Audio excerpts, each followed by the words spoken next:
morning, good afternoon, good evening, wherever you are. If you were with me last Friday, hopefully many of my bandwidth issues have been resolved. I just rebooted everything, so hopefully we're looking good. But we're here to talk about the ACP-220. This is the Cloud Confluence Admin certification exam offered by Atlassian. I'll give folks a couple of minutes to trickle on in, and then we will get started. This session will be a review, so please bring your questions.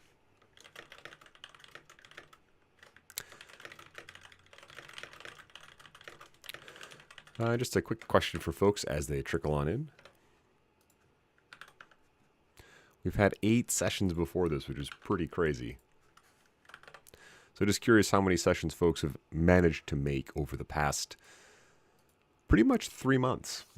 It's 9 sessions. I had 2 weeks off in there for team and some other things. So we've been working on this for about a quarter of a year, which feels about right. It is a ACP level, the highest level, so we want to make sure we're taking the time to really nail it.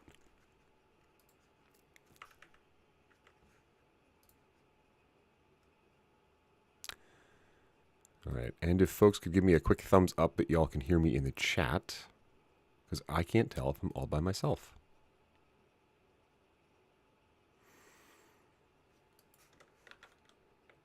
Okie doke. It might just be me, and that's okay. I will still get to learn and review.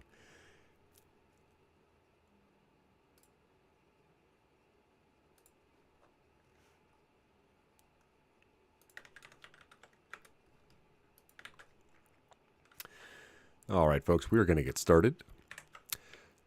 So, I mentioned we are going to be reviewing. I'm going to come in here and drop our study link. So, this is to Atlassian's free training. Definitely worth using this on the credentials page. I will come back to this page to talk about the exam as we get closer to the end of this.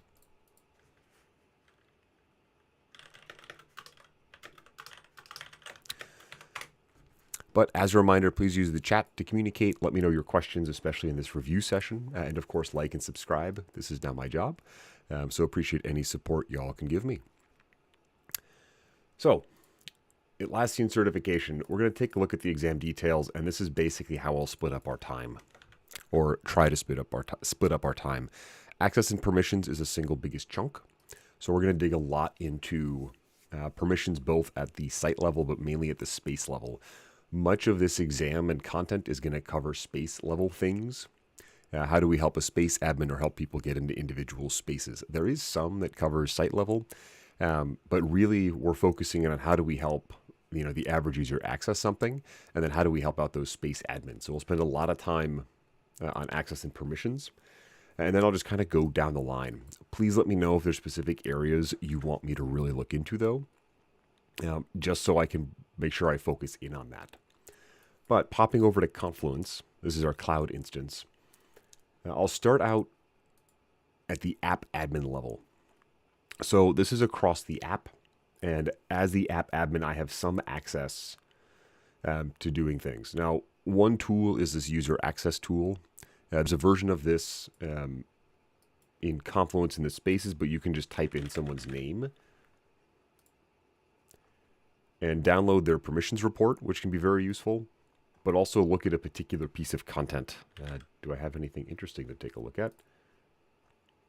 And it will tell me their breakdown. So this is a tool I'll reference as we go, but this allows you to troubleshoot, can Rob view and edit a particular page? And if not, why not? So you'll get a red X here saying you can't because you don't have access to the space or to the content, or it's restricted. So this tool, just as a reminder, is very helpful, and it's right at the top under Admin Tools as the App Admin.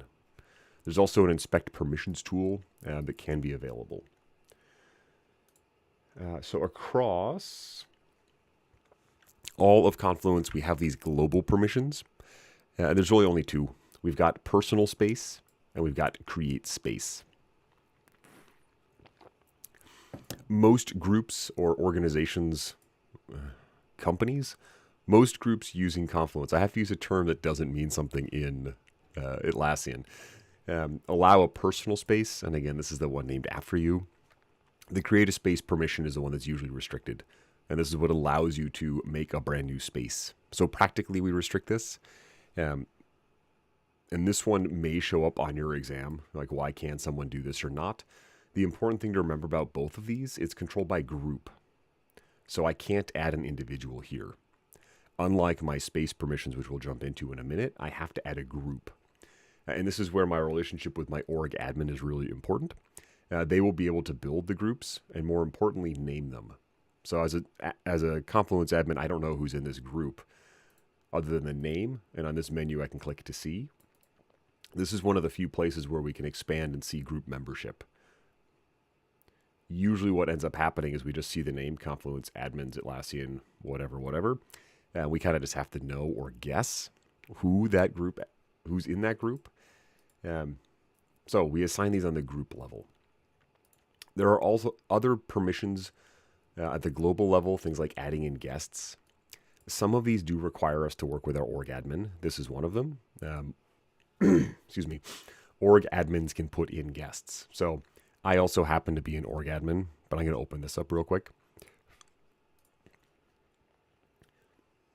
And I could in here invite a new guest. Now it's only useful on the Confluence level once there's already a guest to add. And as a reminder, guests can go in and view it and operate in a single space. It's intended to be like a contractor or someone outside your company to come in and help on a more temporary basis. And there is a limit to the number of guests. It's 5, I think, per licensed user, and you cannot exceed the total number of users in your instance that you're paying for, including guests. So as the app admin, we can add a guest if they are already in the system from an org admin, just to make it sound confusing. We also have the ability to control public links and anonymous access. These are similar things. Public links allows a space to expose a link to the public, and we can turn it off across the site. This is one good example of a setting that we as the app admin can turn off globally, or we can turn on and allow space admins to use. If this is turned off, space admins are stuck, they can't use it. If it's turned on, space admins can optionally use it. And even better, we can control individual spaces. So if we don't want collaboration to be doing this, we can stop it temporarily, we can block it permanently, or get more information. So the app admin always has the final say, so to speak, but we can allow individual space admins, to make that determination. Anonymous access can also be turned on here or turned off, and this is what allows anyone on the internet to find the site. Now it's also done at a space level. So on the plus side, as an app admin, we can't turn this on for all spaces. We have to go into individual spaces once it's been enabled. So those are the big global permissions that we control here. Just as an aside and as a reminder, we can also break into spaces as app admins. What we're looking at here is a list of every space. And I don't know if there's any where I'm not the app admin or space admin. But if we need to get into the collaboration space, there'll be a button here that says Recover Space Admin. And so we as the app admins can get in and go help manage or go, change configurations if we need to. And it looks like, some of you have been here most of the time, but most of us have done 1 to 3 sessions. Awesome. All right, I kind of got started quickly. Quick shout out to my sponsors for this series, friends over at Service Rocket. They have a program called the Crew Member Program, which is essentially contract work in the Atlassian ecosystem. So if you're certified, you can go check them out. And they have different jobs from time to time they need. So depending on your skill set, they can help you find work in Atlassian on a temporary basis. It's allowed me to move away from my 9 to 5, which has been amazing. Another great way to support me, just check out the link. I'll just drop the link right there for you. And back to our security. I'm just going to pick one of these spaces and click Manage Access. Again, thinking back to when I took the exam and when I work in Confluence, a lot of the questions are around how do these permissions work? One thing to keep in mind is the exam was written before they went to the role-based access. So there is a new feature that changes how we manage permissions. And actually, I'll ask this in the chat.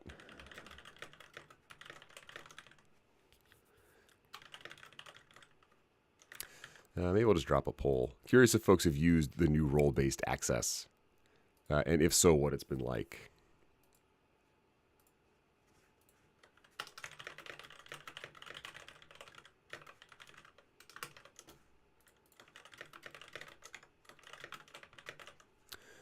And I hate I have to type all these.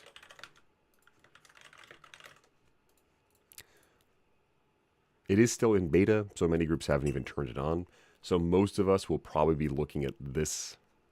I don't know what to call these, the old permissions or the dots. This for me is still insanely confusing. Just some practical things to remember. If you have the add permission under Pages, Whiteboards, Databases, SmartLinks, you also have edit. There's no way to separate those in this. If you have the add permission, you can also go modify the content hierarchy. There's no way to separate those right now. So there are some limitations in this, in addition to it being visually noisy, especially as you have more and more and more people and groups and things show up. And it looks like 100% of people who have voted have not used the new permissions, which does not surprise me. Editing these is pretty straightforward. One of the biggest things that trips people up and to keep in mind is permissions are additive. For example, I'm going to change Robert Heen's access. Let's get rid of these.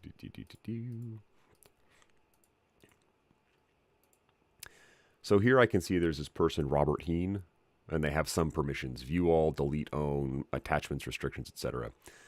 It's possible Robert Heen has other permissions from group membership. So if I go look at the groups tab, I know Robert Heen is in this Confluence Admins 1 group, and I saw that earlier. And again, I don't know who's in this group other than knowing the name. But because this group gives Robert Heen whiteboards, dashboards, etc., Robert gets that access, even though I've turned it off on users. This can be very confusing and trips people up quite a bit, just because, hey, I took away Robert's ability to add pages. How come he can do it? So keep in mind, it's additive. I have it in one spot. That means I have it regardless. If I can't take it away just from here, I have to go remove it from the group.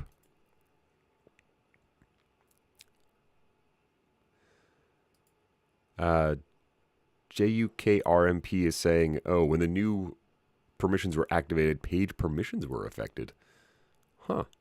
I have not. I'll keep an eye on that. Curious if you could share more. What do you mean about affected?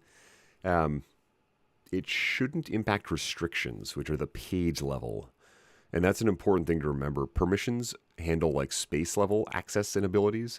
Restrictions handle view edit to a single piece of content. And that's actually a great segue. The ability to add and remove restrictions are its own permission. So it's confusing to say that out loud. The ability to restrict content is controlled at the space level, and it's this permission right here. One important thing to remember, though, if there's an inherited permission, that will still be inherited. For example, if I go back into my space, let's pretend for a moment I cannot change restrictions. And my Rovo agent setup page is view restricted. Even though I can't make a restriction, if I add content under this, it will inherit that view restriction. So regardless of my permission, my ability to add the restriction, Confluence will still restrict new children as I put it underneath Rovo agent setup. Where was I? Space settings.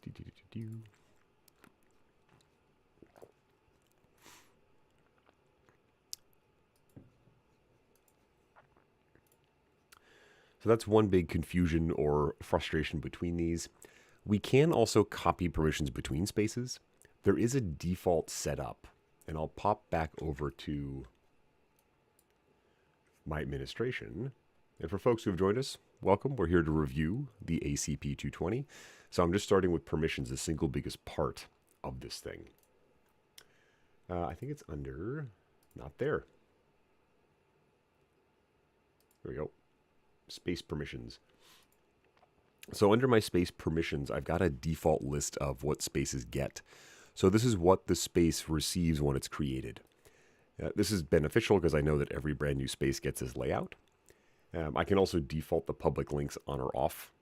Again, this requires public links to be turned on the space level. I'll turn that back on. There we go. But this is how I can set what new spaces get when they're created. I just come in here and edit, and I can add groups. Can I add individuals? I cannot. All right. So I can add groups to my defaults. Within the space, though, and when I'm creating it, I have the option of copying in other permissions. So one option that I have as the admin is to say, you know what, this is a mess. I need to overwrite this with whatever human resources has.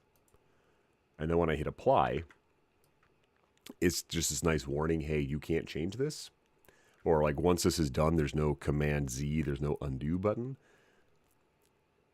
It's just going to populate my permissions. There we go. Okay, I guess a slight difference. But this allows us to copy in a permission. Think you have multiple spaces like a project space, or you have a team space that's set up perfectly. You can just copy in them between spaces. I'm unaware of any way to do this in bulk. For example, I don't know how I can select 8 random spaces and apply all these. So your space admins have to do it one at a time. You can also just restore the default permissions. So if things are really cattywampus, to use a phrase I don't know where I learned, but if things are really mixed up, we can always reset it to whatever the default is from our app admin. And the important permission in here, just to be aware of, the admin permission is what gives people access to this screen. Most of the time, practically, your admins have more permissions. It is possible, though, for someone to have view, which you must have to see the space. If you don't have view, you can't see the space. And admin and nothing else. This would be someone who comes in just to configure the space. More realistically, what I see is the admin also has every permission just so they can go in and do things. Also keep in mind, when you make someone an admin, they can come in and tweak their own permissions in the space. So there's nothing stopping, let's say Robert Heen was in here, and he was an admin, but he couldn't do anything else. There's nothing stopping Robert Heen from coming in, editing, and saying, hey, I want to be able to add, archive, and delete. So once someone has space admin, they can get here and they can do whatever they want. I'll save that. All right, questions on permissions. And I'm going kind of quick because I only have another, 40 minutes. Please drop your questions. I'm going to have some delicious coffee, and a quick shout out to my friends at Service Rocket for making this possible.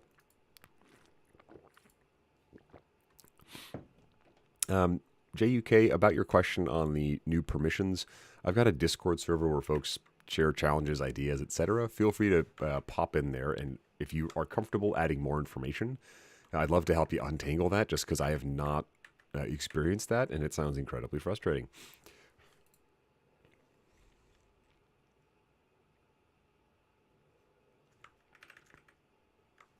All right.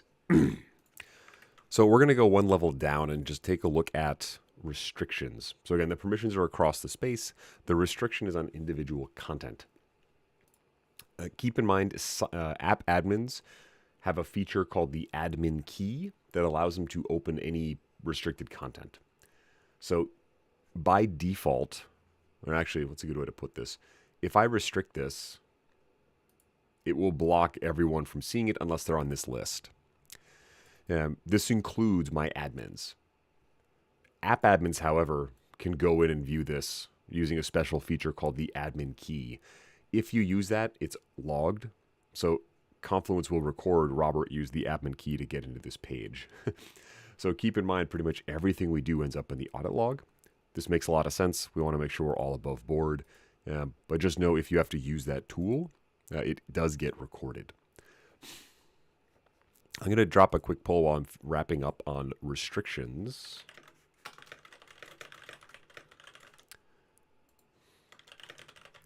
And I'm just going to add a couple other options for what is next. And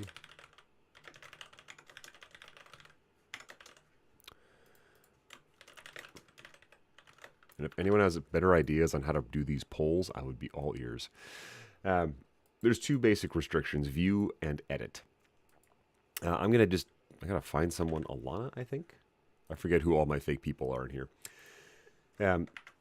This lives under the share button now, which confuses me for a bit, but I can give Alana view or edit access to this. The biggest difference between these two, view permissions inherit down to children, edit permissions do not.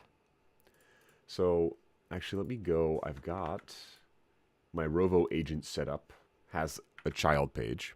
This is perfect. I'll add a restriction here. I'll say Mitch, and I'll restrict it. Mitch can view. If I do this on the parent, the child will get the same restriction. So I can see the child has this restriction, and it's saying anyone on the parent. Now, this helps me. I can just click on this link, and it opens up the parent page. It won't show me a list of those people, unfortunately. It's just saying, hey, this has been restricted. Now, you can further restrict it. So I might say it's fine for Mitch to see the parent, but I don't want him to see this one.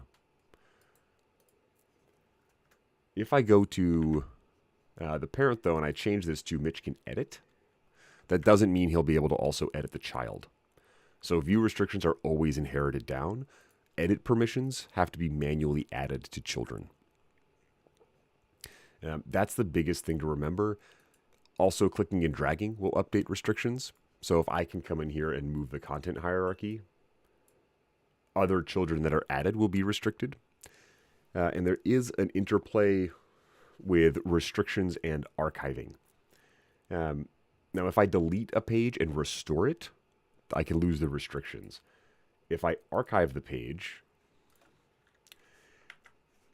it can lose its restrictions. So we need to just keep in mind as we archive or delete content, we can break restrictions that we have added to this. That's one reason if it's sensitive stuff, I wait to archive or delete it until the weekend or sometime when most people won't be online, just so I don't accidentally expose something that I should not have exposed. Oh, awesome. And it looks like most of us want to talk about site config. I'm going to pop back to this page. If you haven't gotten this PDF already under detailed exam topics, and I'll drop the link in our chat, this PDF is going to be your friend. This PDF lists everything that is on the exam or could be on the exam. And this is what I use to build my course over on learn.heen.tech, which I'll talk about later, just to make sure I get to everything. So site configuration is the second section of the exam. And we can see it covers 13% of things, and we can see exactly what they need us to know about it. So we're going to follow this and just dig into site configuration just to cover off as much of it as we can. If there are specific parts of it that you want to see, please let me know, and I'll make sure I hit those. But that's going to be the resource that I use as I talk about site configuration. And again, the same one that I use when I build out learning, because that is the exam. Going back into cloud, I'm zoomed in way too much. I'm just going to pop open my app admin and just start with a general settings. I've got configuration, general configuration. Many of these things are going to be settings that I look at once and honestly kind of forget about. It's like the title of Confluence. I could rename it something more company friendly. I can do things like change the favicon, which is the icon that shows up in the tab. Really in here, the important things to know about email notifications. You can shut them off app-wide. I don't recommend this. People can't turn them on. So as the app admin, if I shut off email or push notifications, no one can use them. One that some people might find more useful is turning off avatars. This is when you're editing or viewing, you'll see a bunch of little icons show up with other people where they are. If that's annoying, you can shut that down across the instance. Then at the bottom, there's a bunch of formatting. So depending on how your company or group operates, you can change time, date, formats, etc. And then right here are the attachment settings. If you're on Premium and Enterprise, there's no limit to your Confluence instance in terms of size. I'm not saying bigger is better. However, you may want to restrict the size of attachments even if you have unlimited storage, just to ensure people don't upload insane amounts of things or things that maybe they shouldn't. Yeah, but this is where we can restrict that down. The default's like 100 megabytes, I think, which is still a pretty large file. And as an admin, if I see people uploading gigantic files to Confluence, I'm going to go ask them, why are you doing that? Yeah, but this is all done here under general configuration. And typically something I do at once, again, and I kind of forget about it. The other important one in here is the landing page. The default is the Confluence homepage, but you can make that any space. So maybe you have a welcome to the organization space. Otherwise, it'll take them right here to their For You homepage.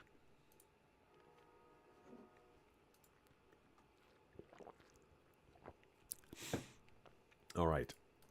Next up, we've got notifications. So assuming your emails are turned on, we have some configuration and control over them. Most groups will have a custom email. This has to be set up by your org admin. So another example of know who your org admin is. But we can turn off the weekly recommendation email. This is sent out. It's Confluence's attempt to give us useful information on a weekly basis that we might interact with or find useful. Personally, I don't get utility out of this. I tend to ignore it. So as the app admin, we can turn it off. And we can also do the same thing if we have Slack or Microsoft Teams configured. So again, these are just this is the configuring notifications and shortcut links where we can turn these on or off. Now, one important thing, many of these settings, individual users can also further refine for themselves. So if I go up to my account settings,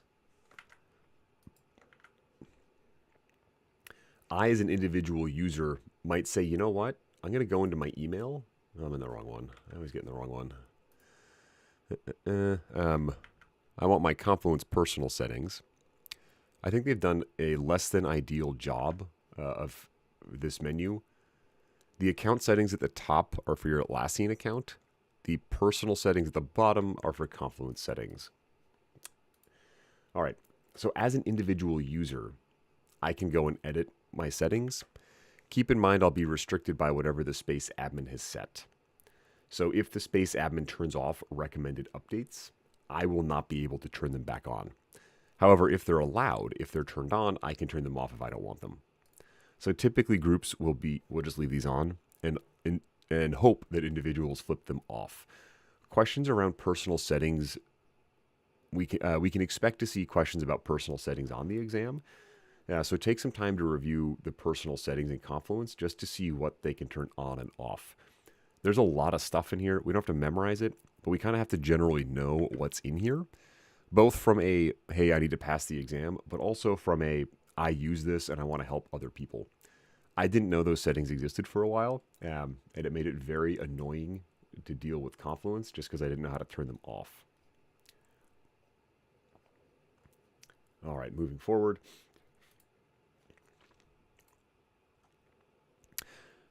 The next big chunk in here is around templates.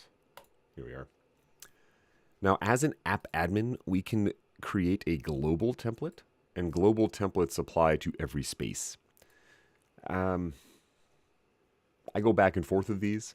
Typically, the organizations or companies that I'm working at with Confluence, have a lot of spaces, and sometimes there will be templates that are useful for multiple spaces. However, if I make a global template, it's in every single space. This isn't like an automation where I can have it only trigger in 3 spaces. This template will be available for everyone everywhere. So it's possible this just makes more clutter. However, it does make management easier because I don't have to go look for it. It's just available everywhere. What I can do is update the blueprints. Blueprints are the preloaded provided templates that we all get. And if I know my team won't use some of these, I can just start flipping off or disabling specific blueprints. If you know for sure some of these are not going to be used, you can turn them off. I'm also of 2 minds. I tend to leave them open just so folks can find them and they might get inspired by them. And you can also go in and edit them. So I can open up HR Knowledge Base Management, and this will edit the blueprint for every space using it. Individual space admins can do this as well. So again, I, as the app admin, can make a determination. I don't want this one turned on. But when I go to my space level, which is not here, come here.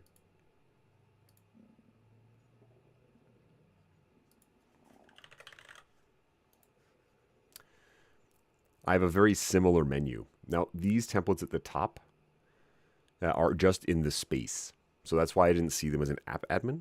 They're only accessible from here. They're edited as the space admin.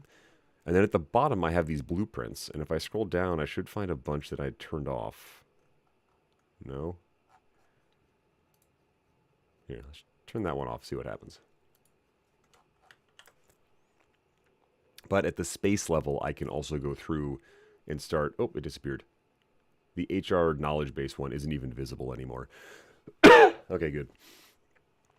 But at the space level, I might say, you know what? I don't want service team health monitor to be here. My folks just won't use it. It'll confuse them.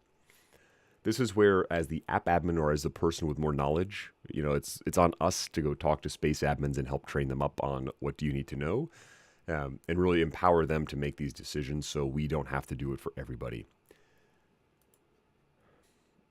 All right, what else do we have to know about admin or about templates? Turn them on or off. Ooh, interpret requirements. You'll see some points on the exam around interpret a user requirement, and this is more the soft skills of being an admin. Things to look out for would be like who needs to use the template, and this might be a clue. Is it going to be global or not global? And then also like how will it be used? When we make a template, it looks just like our page editor. So all the features we have in building a page, there's a couple extra ones I won't get into too much. But some of the questions will revolve around this group needs to do something. What's the configuration they need to change? So as you're considering how would I build templates, consider the questions you might ask a team. What do you need to use it for? What kind of information has to be gathered? Who should have access? That can help you determine what should be in there. Template variables. Actually, I will show you these. There are special macros in templates that don't exist on a page. This is one of them, and this is a variable. This can show up in multiple places on the page, and it will auto-populate. You can change it once, it shows up in multiple places. Very useful if you have a list of, say, team members or something you want people to select from. It's a very lightweight feature, but it does allow an editor to quickly populate multiple places on the page just by filling it in once. So that's the variable macro, only shows up on templates. And then we've also got placeholder text. Placeholder text is the gray text that shows up when you use a template to kind of guide you through what should you be doing or what should go in this field. Once you publish, placeholder text is eliminated, so it's just deleted, and only shows up when you're editing or modifying templates. All right, folks, other questions on site config. There's three major pieces. The general configuration, which we talked about in here. General config being what is the landing page, the contact admin's message, email notifications, and also our formatting and internationalization. So how do we display dates and numbers? A bit on our notifications, that recommendation email, and then a lot on templates. Templates is the single biggest chunk in terms of information in the site config. All right, next up, I've got automations. Please drop your questions. I'm just going to keep rolling along to the next thing because I only have about 10 minutes before I need to talk about the exam. Automation rules. Do they not show up here? Oh, no. There they are. Okay, one thing that annoys the heck out of me, this won't be on the exam.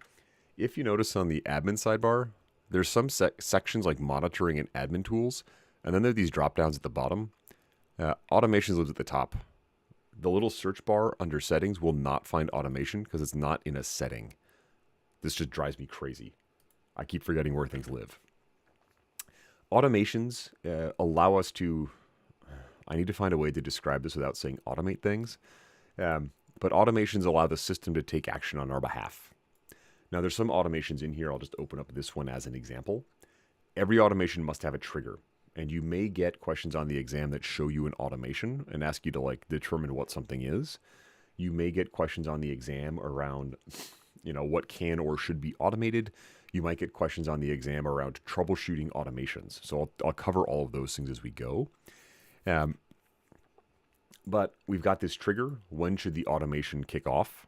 In this case, it's scheduled. Just every Tuesday this runs, and I can see this information over here on the right. And then what should it do? It should publish some kind of page, change a draft, and then send an email. So this is a fairly simple automation. A trigger, when it should start. An action, what should it do? I can add a lot more complexity in here. I can control the flow of the automation with these conditions.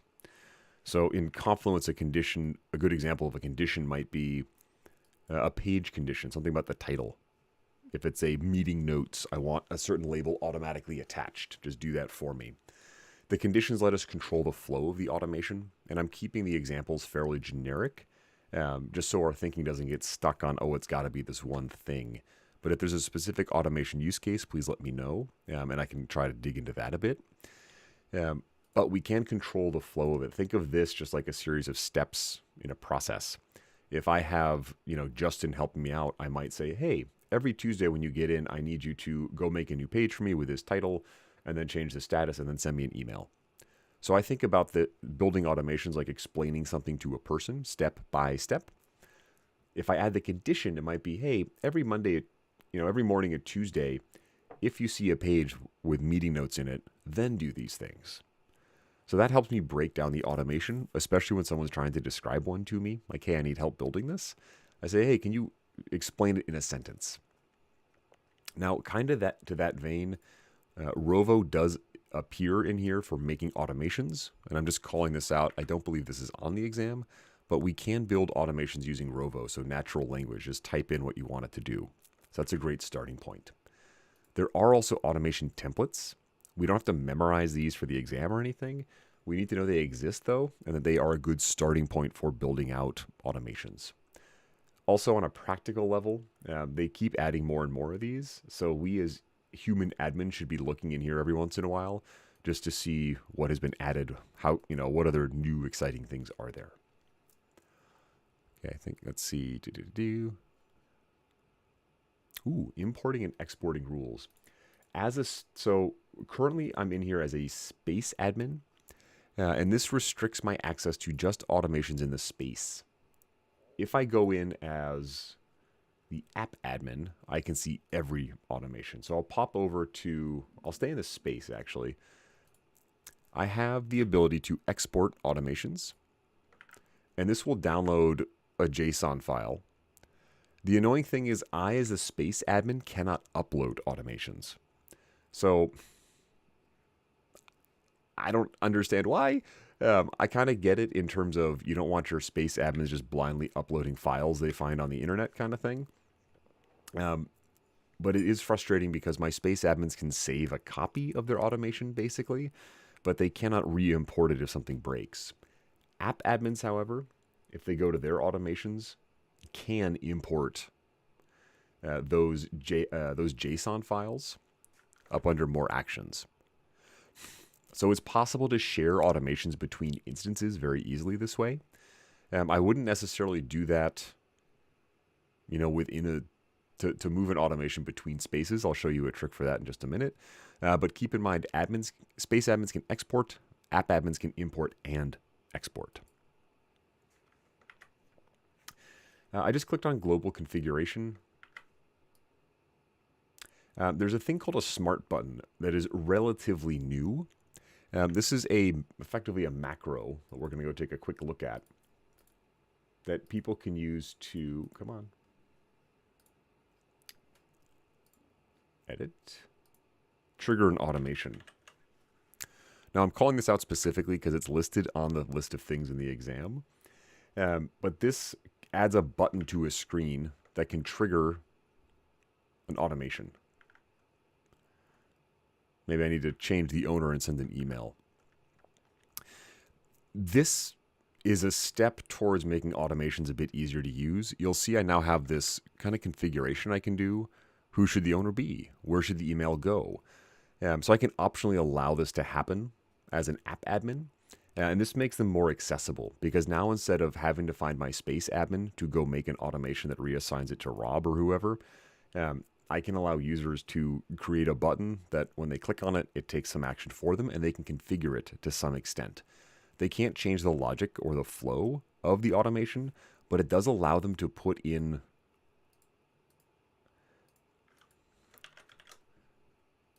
a button that they can then go push. Come on.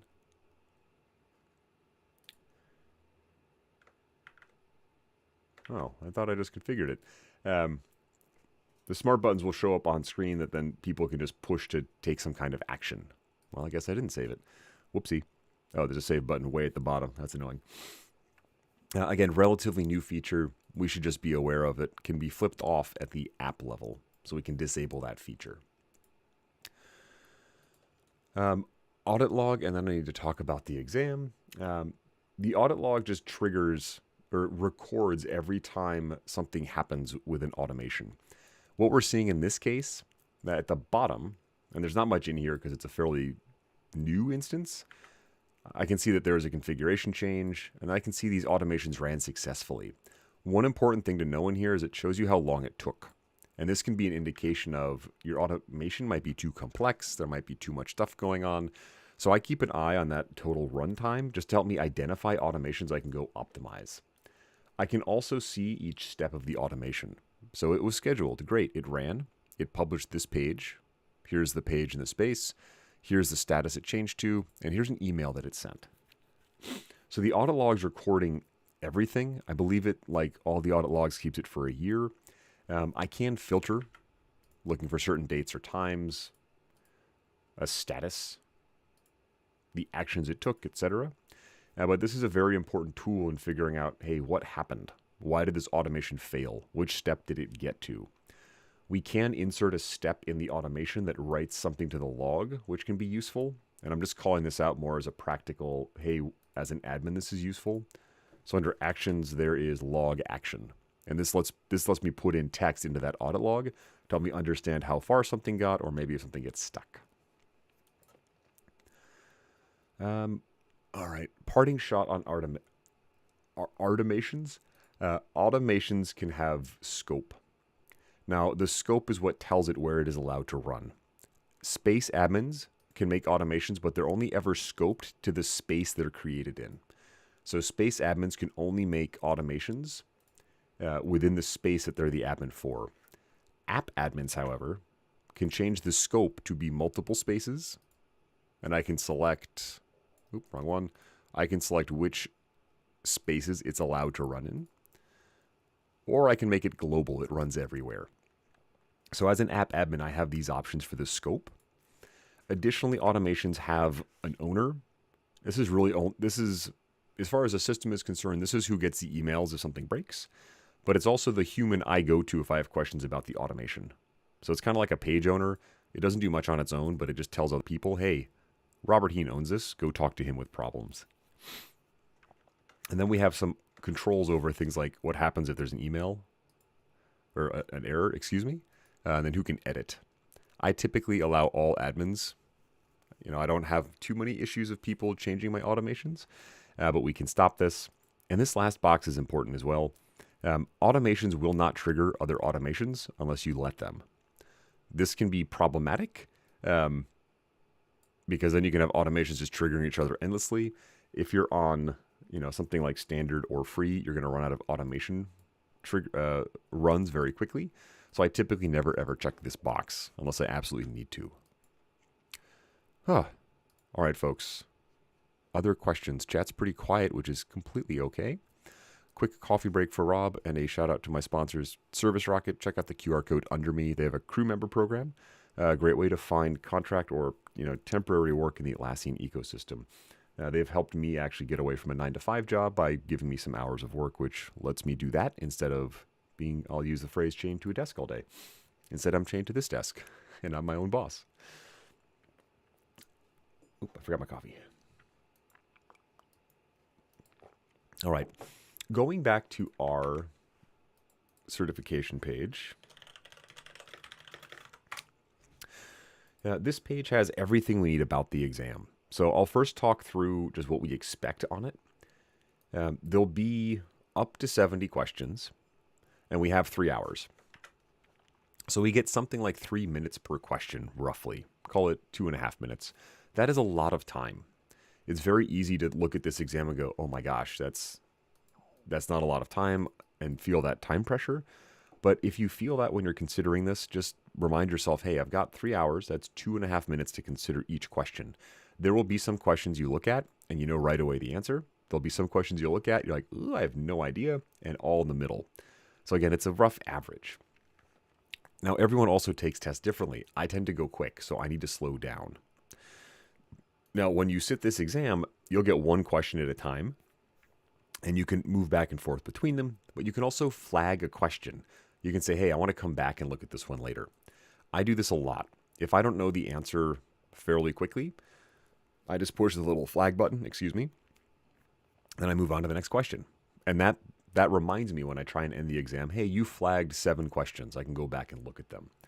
So my own strategy or idea is I start the exam, I start answering questions, and if I get stuck, I just flag it and I go to the next one. I do this because my mind starts thinking about it, but also I'll read more questions, and that might help jog my memory. So when I come back to it, I'll have a better idea of what the answer should or can be. Now, the current platform also has a highlight feature. I can't show you this live. I can't get screenshots of it. But I also highlight answers I think are wrong. And this is just a trick that I use to remember when I come back to that, question number 6 in an hour. Oh, I highlighted these 2. That means I think they're incorrect. Yes, they're still incorrect. And that narrows it down. There's only 4 options for each question. So one of them will be correct. 3 of them will be a distractor. Atlassian does a very good job of making the distractors legitimate sounding. They're not going to make up things. They're not going to try to confuse you, but they will ask questions that challenge your knowledge. And just a quick question. Have we taken these before? Or taken a certification exam before?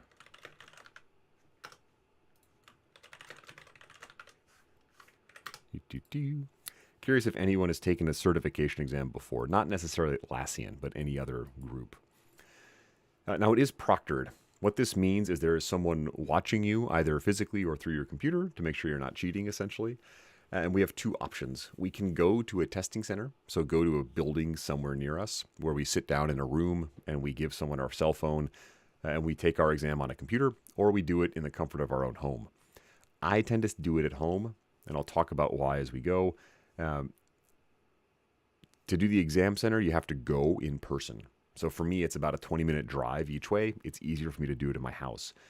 Doing it in person, though, has some differences. 1, you don't have to go clean up your space, and I'll talk about what that means in a moment. 2, you can take a bathroom break usually. So if you take the exam at home, you're not allowed to leave where you're sitting.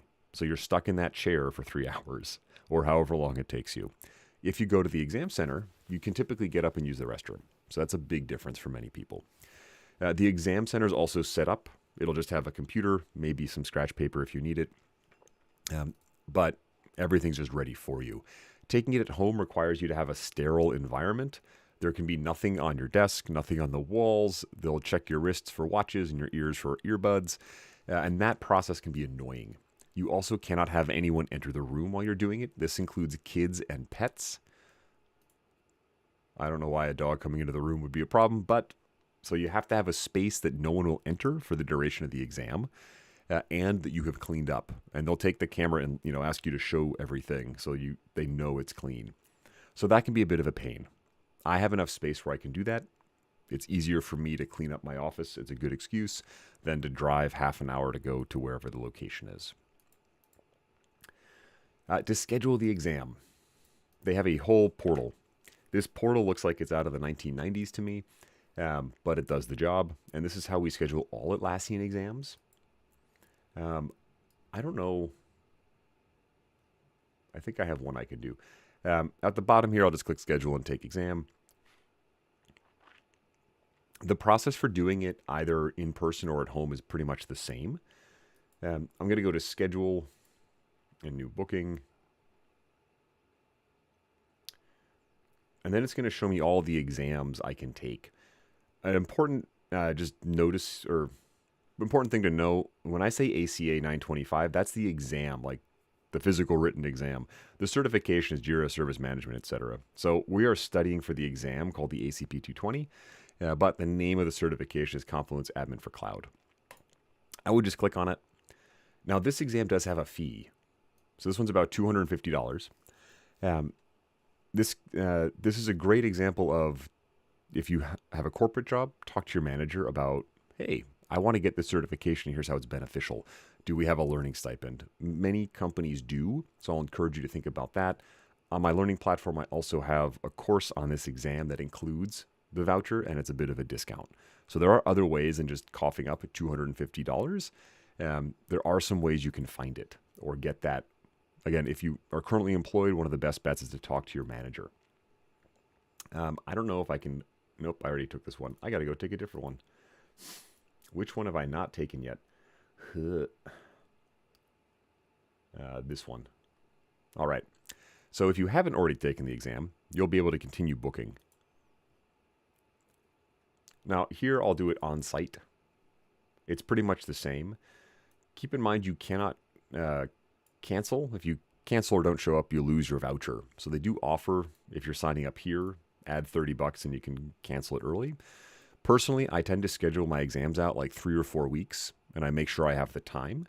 I haven't run into a case where I've had to cancel, but I give myself 3 or 4 weeks to give me study time. I put it on the calendar to force me to go do this. So here when I schedule this, I'm going to just type in some kind of zip code. Beverly Hills, which I only remember from a TV show.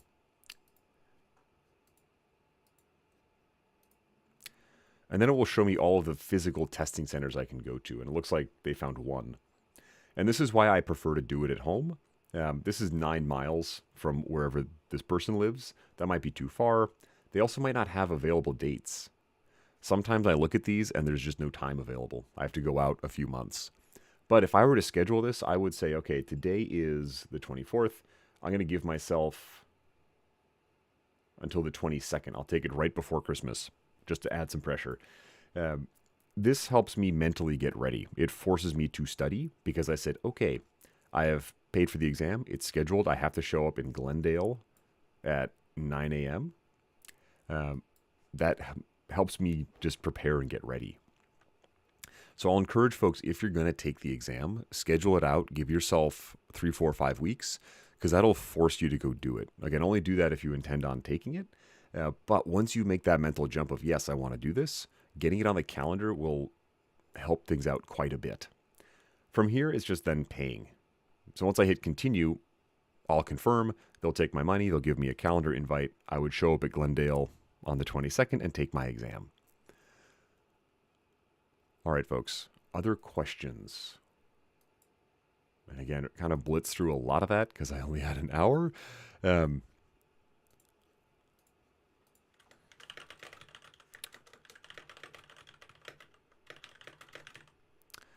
I'll put another quick poll question.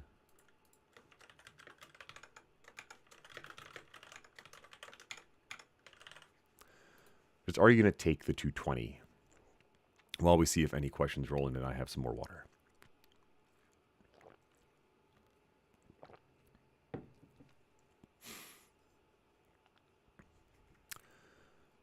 All right, folks, while we're considering that very deep question, another quick shout out to my friends at Service Rocket. I'll drop the link again right here. Whoa, that is a very, very long, ugly link. Let me get rid of that.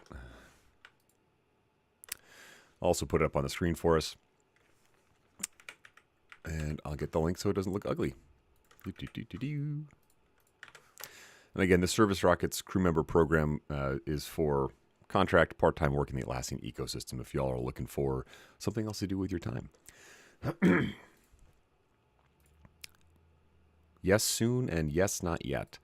All right, if you are considering, I'll put this link in there as well. I do have this learning platform. All my courses, and I'll share this with you all first, have a Black Friday discount. So use the code Black_Friday_2025. And there is one in here specifically for the 220 that includes an exam voucher. So it covers everything on the exam based on that PDF we saw. But this one right here includes an exam voucher for you to attempt the exam.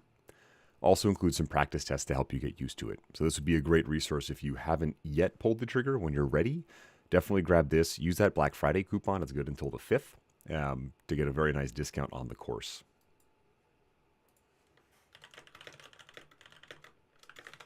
There's also a version without the voucher if you don't need one. All right, folks. That was 9 one-hour sessions on the ACP-220. It's also the newest ACP, so I'm glad we could get through it all. I do want to thank you all for joining me through some number of these. I saw some of us were here for 5 to 8, some of us are here 1 to 3. These will all stay recorded on YouTube, and be on the lookout for more of these. Christina, the vouchers that I have are valid until July of 2026.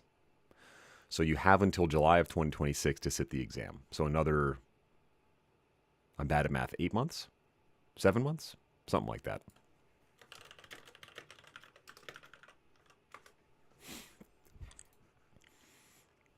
But do want to thank you all for spending time learning with me.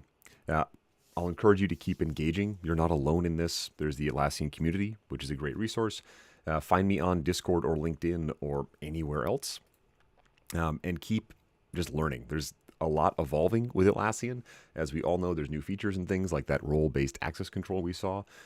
So the more involved we can be, the more hands-on we can be, the better we will become. Definitely check out my friends at Service Rocket. Easy way to support me. Hopefully I get to see them again sponsoring something.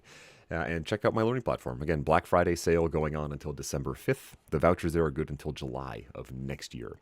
So thank you all again for joining. Really want to thank you for learning with me. And the ACP-220, the Jira Cloud Admin, will start up in January.